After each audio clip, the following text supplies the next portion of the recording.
46वां अध्याय।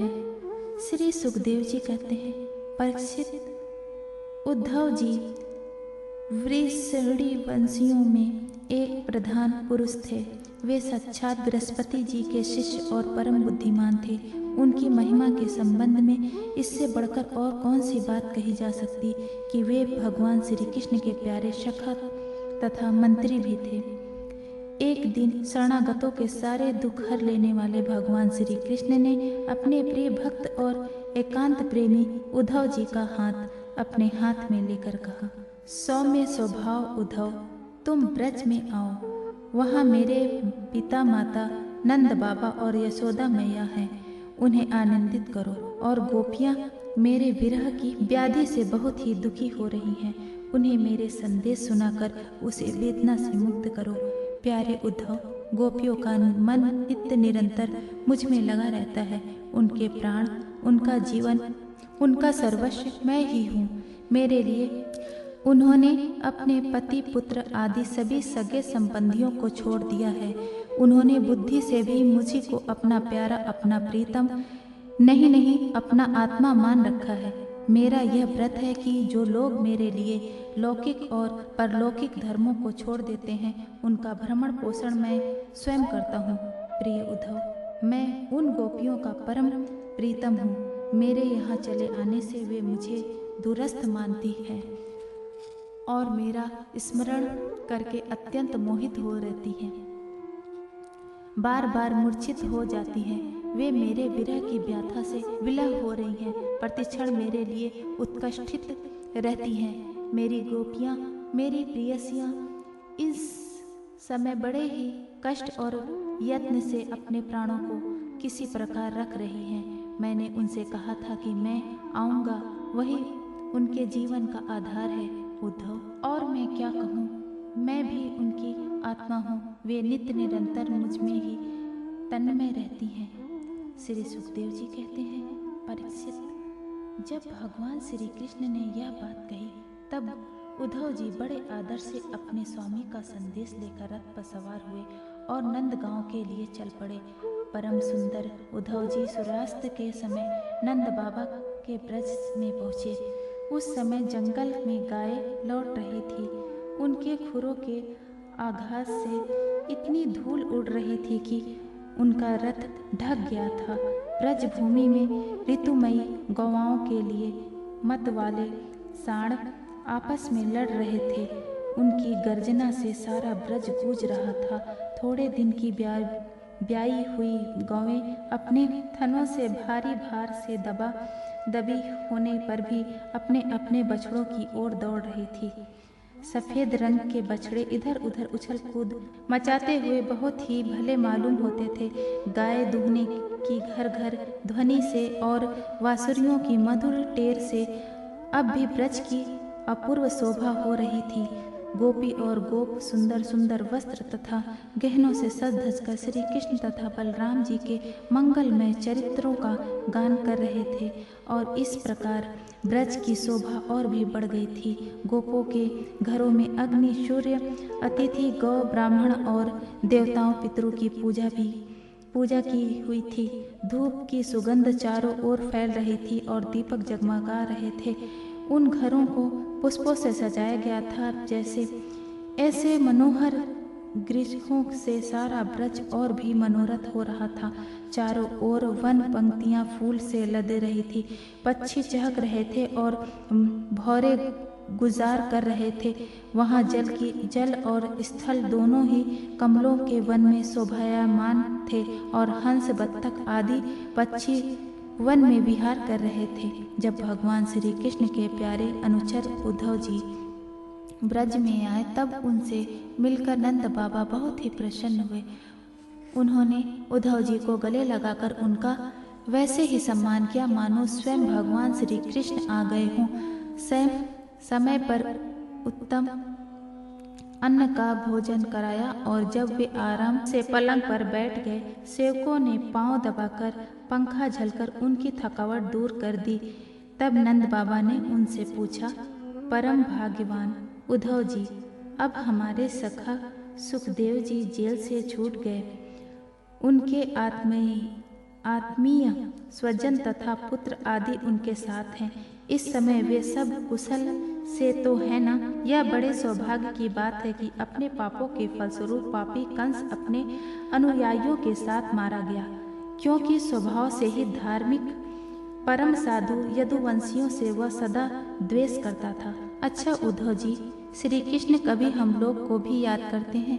यह उनकी माँ है, स्वजन संबंधी हैं, सखा हैं, गोप हैं। उन्हीं को अपना स्वामी और सर्वस्व मानने वाला यह ब्रज है। उन्हीं की गाय वृंदावन और गिरिराज है। क्या वे कभी इनका स्मरण करते हैं? आप यह तो बतलाइए कि हमारे गोविंद अपने सुहृदय बंधुओं को देखने के लिए एक बार भी यहाँ आएंगे क्या? यदि वे यहाँ आ जाते तो हम उनकी वह सुघड़ नासिक, उनकी मधुर हास्य और मनोरथ चितवन से युक्त मुख कमल देख तो लेते। उद्धव जी, श्री कृष्ण का हृदय उदार है, उनकी शक्ति अत्यंत है। उन्होंने दवानल से, आधी पानी से, वृषासुर और अजगर आदि अनेकों मृत्यु के निर्मितों से, जिन्हें टालने का कोई उपाय न था, एक बार नहीं अनेक बार हमारी रक्षा की है। उद्धव जी, हम श्री कृष्ण के विचित्र चरित्र और उनकी विलासपूर्ण तिरछी चितवन, उन्मुक्त हास्य, मधुर भाषण आदि का स्मरण करते रहते हैं और उसमें इतने तन्मय रहते हैं कि अब हमसे कोई काम काज नहीं हो पाता। जब हम देखते हैं कि यह वही नदी है जिसमें श्री कृष्ण जल क्रीड़ा करते थे, यह वही गिरिराज है जिसे उन्होंने अपने एक हाथ पर उठा लिया था, ये वही वन के प्रदेश हैं जहाँ श्री कृष्ण गाय चराते हुए बांसुरी बजाते थे, और ये वही स्थान है जहाँ वे अपने सखाओं के साथ अनेकों प्रकार के खेल खेलते थे। साथ ही यह भी देखते हैं कि वहाँ उनके चरण चिन्ह अभी मिटे नहीं हैं। तब उन्हें देखकर हमारा मन श्री कृष्णमय हो जाता है।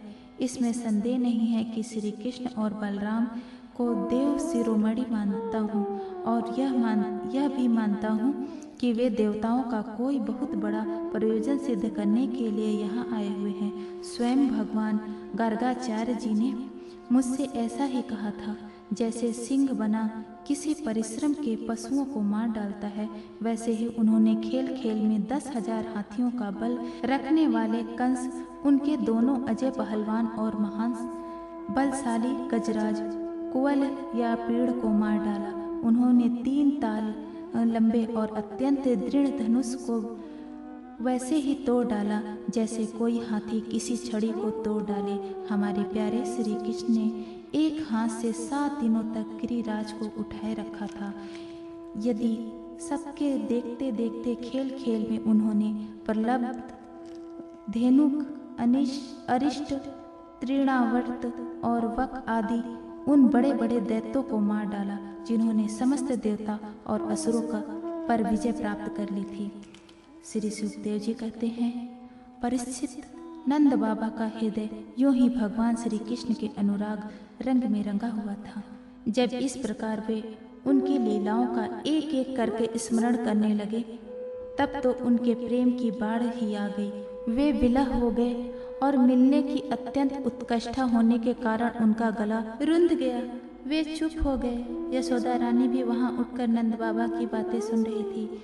श्री कृष्ण की एक एक लीला सुनकर उनके नेत्र से आंसू बहते जा रहे थे और पुत्र स्नेह की बाढ़ से उनके स्तनों से दूध की धारा बहती जा रही थी। उद्धव जी, नंद बाबा और यशोदा रानी के हृदय में श्री कृष्ण के प्रति कैसा अगाध अनुराग है, यह देखकर आनंद मग्न हो गए और उनसे कहने लगे। उद्धव जी ने कहा, हे मानद, इसमें संदेह नहीं कि आप दोनों समस्त शरीरधारियों में अत्यंत भाग्यवान हैं, सराहना करने योग्य हैं, क्योंकि जो सारे चराचर जगत के बनाने वाले और उसे ज्ञान देने वाले नारायण हैं, उनके प्रति आपके हृदय में ऐसा वात्सल्य स्नेह पुत्र भाव है। बलराम और श्री कृष्ण पुराण पुरुष हैं। वे सारे संसार के उपादान कारण और निमित्त कारण भी हैं। भगवान श्री कृष्ण पुरुष हैं, तो बलराम जी प्रधान प्रकृति, ये ही दोनों समस्त शरीर में प्रविष्ट होकर उन्हें जीवन दान देते हैं और उनमें उनसे अत्यंत विलक्षण जो ज्ञान स्वरूप जीव है उनका नियमन करते हैं। जो जीव मृत्यु के समय अपने शुद्ध मन को एक क्षण के लिए भी उसमें लगा देता है, वह समस्त कर्म वासनाओं को धो बहाता है और शीघ्र ही सूर्य के समान तेजस्वी तथा ब्रह्ममय होकर परम गति को प्राप्त होता है। वे भगवान ही हैं जो सबके आत्मा और परम कारण हैं। भक्तों की अभिलाषा पूर्ण करने और पृथ्वी का भार उतारने के लिए मनुष्य का सा शरीर ग्रहण करके प्रकट हुए हैं। उनके प्रति आप दोनों का ऐसा सुदृढ़ वात्सल्य भाव है, फिर महात्माओं आप दोनों के लिए अब कौन सा शुभ कर्म करना शेष रह जाता है। भक्त वत्सल यदुवंश शिरोमणि भगवान श्री कृष्ण थोड़े ही दिनों में ब्रज में आएंगे और आप दोनों को अपने माँ बाप को आनंदित करेंगे। जिस समय उन्होंने समस्त यदुवंशियों के द्रोही कंस को रंग भूमि में मार डाला और आपके पास आकर कहा कि मैं ब्रज में आऊँगा, इस कथन को वे सत्य करेंगे। नंद बाबा और माता यशोदा जी आप दोनों परम भाग्यशाली हैं। खेद न करें, आप श्री कृष्ण जी को अपने पास ही रखेंगे, क्योंकि जैसे काष्ठ में अग्नि सदा ही व्यापक रूप से रहती है, वैसे ही वे समस्त प्राणियों के हृदय में सर्वदा विराजमान रहते हैं। एक शरीर के प्रति अभिमान न होने के कारण न तो कोई उनका प्रिय है और न ही अप्रिय। वे सब में और सबके प्रति समान हैं, इसलिए उनकी दृष्टि में न तो कोई उत्तम है और न ही अधम। यहाँ तक कि विषमता का भाव रखने वाला भी उनके लिए विषम नहीं है। न तो कोई उनकी माता और न पिता, न पत्नी और न तो पुत्र आदि, न अपना और न पराया, न देह है और न तो जन्म ही। इस लोक में उनका कोई कर्म नहीं है, फिर भी वे साधुओं के परित्राण के लिए, लीला करने के लिए देवादि, सात्विक, मत्यादि, तामस एवं मनुष्य आदि मिश्र योनियों में शरीर धारण करते हैं। भगवान अजन्मा है, उसमें प्रकृति, सत्व, रज आदि में से एक भी गुण नहीं है।